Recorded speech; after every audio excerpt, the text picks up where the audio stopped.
বিশ্ব ক্রিকেটে পাকিস্তান মানেই পেস বোলিংয়ের দাপট।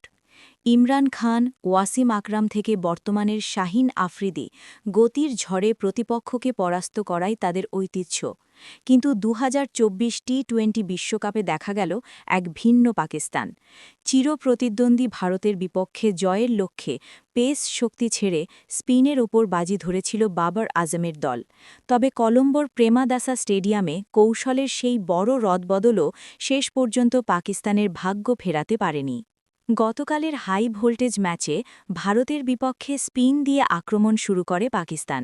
পরিসংখ্যানে দেখা গেছে গত ৬ মাসে পাকিস্তান তাদের ১২০টি উইকেটের বড় অংশই নিয়েছে স্পিনারদের হাত ধরে।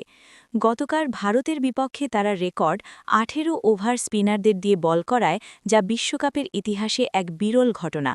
অধিনায়ক সালমান আলী আগা এই ম্যাচে ৫ জন স্পিনার ব্যবহার করেন।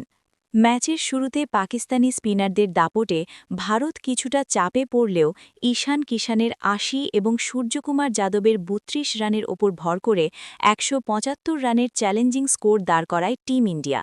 পাকিস্তানের পক্ষে সাইম আইয়ুব ৪ ওভারে ২৫ রান দিয়ে ৩ উইকেট এবং উসমান তারিক একটি উইকেট শিকার করেন। শাহিন আফ্রিদি ২ ওভারে ৩১ রান দিয়ে কিছুটা ব্যয়বহুল প্রমাণিত হন। ১৭৬ রানের লক্ষ্যে ব্যাট করতে নেমে পাকিস্তানের সেই চিরচেনা ব্যাটিং বিপর্যয় আবার দৃশ্যমান হয়। উসমান খান ও সাইম আইয়ুবের ব্যাটের শুরুটা আশাজনক হলেও মিডল অর্ডারের ব্যর্থতায় ১৮ ওভারে ১১১ রানে অল আউট হয়ে যায় পাকিস্তান। ভারতের নিয়ন্ত্রিত বোলিংয়ের সামনে ৬১ রানের বড় ব্যবধানে হার মানতে হয় তাদের। ম্যাচ শেষে পরাজয়ের কারণ হিসেবে পাকিস্তানি অধিনায়ক সালমান আলী আগা ব্যাটিং ব্যর্থতা এবং চাপের মুখে মানসিকভাবে ভেঙে পড়াকেই দায়ী করেছেন। অন্যদিকে সূর্যকুমার যাদবের ভারত পরিকল্পনা মাফিক ক্রিকেট খেলে জয়ের ধারা বজায় রেখেছে। স্পিন বিপ্লব ঘটিয়ে ভারতকে আটকাতে চাইলেও ব্যাটিংয়ের সেই পুরনো রোগই শেষ পর্যন্ত পাকিস্তানকে হারের গ্লানি উপহার দিল। লেখাটি ভালো লাগলে একটা লাইক, শেয়ার, সাবস্ক্রাইব আশা করতেই পারি নাকি।